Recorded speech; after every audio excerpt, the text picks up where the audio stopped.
So, eto na nga ang nagawa natin na pichi-pichi or cassava balls, mga friends natin dyan na nag-aabang sa ating video. So, ito po yung ikinote natin or dinredge natin ng desiccated coconut na napaka-yummy. Ayan na po at sana magustuhan nyo. At ito din po ang dinredge or kinote natin ng cheese. So sana magustuhan ninyo din ang kanyang ating isang option which is nag-complement yung sweetness at saka yung maalat-alat na lasa ng cheese. So sana panoorin niyo yung ating video until the end para malaman kung paano natin ginawa.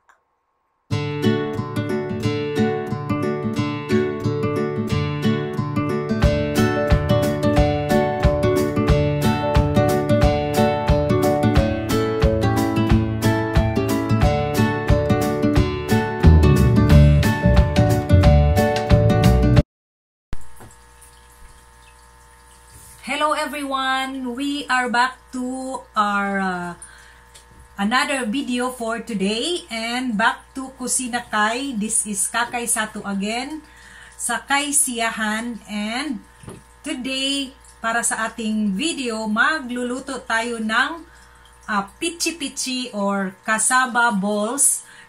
Ang gagamitin natin is cassava flour kasi nga wala tayong yung fresh na cassava. So, gagamitan natin siya ng cassava flour. Ayan, may nahanap tayo na cassava flour. So, ang ingredients ay cassava flour, and then meron tayong sugar, lye water or lihiya, and cheese. So, konti lang po na ating ingredients, and of course, water. And meron tayong vanilla, then meron tayong food coloring para mas maganda yung color nila mamaya. Okay, 3 color po, green, yellow, and red. So yan po ang ating gagawin.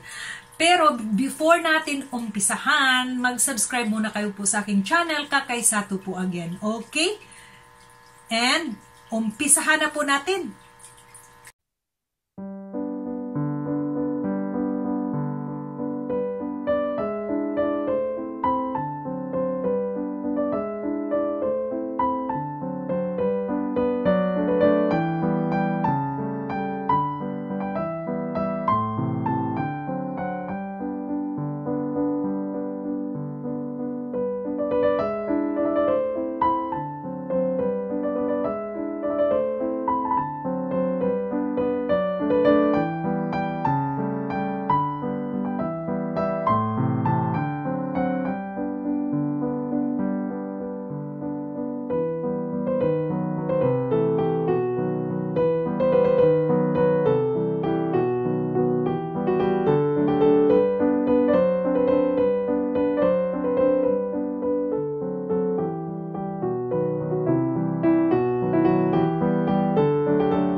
So, eto na guys, yung ating other nalagyan natin ng desiccated coconut. So, aside doon sa cheese. So, ito naman ang sa desiccated coconut natin siya i-roll. Yan.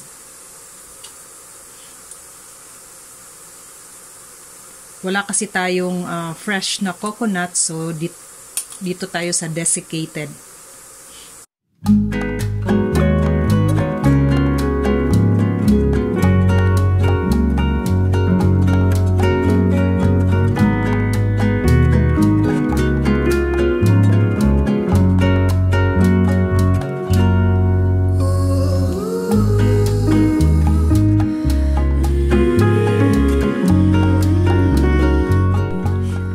Ito na po ang nagawa natin na cassava balls or pichi-pichi.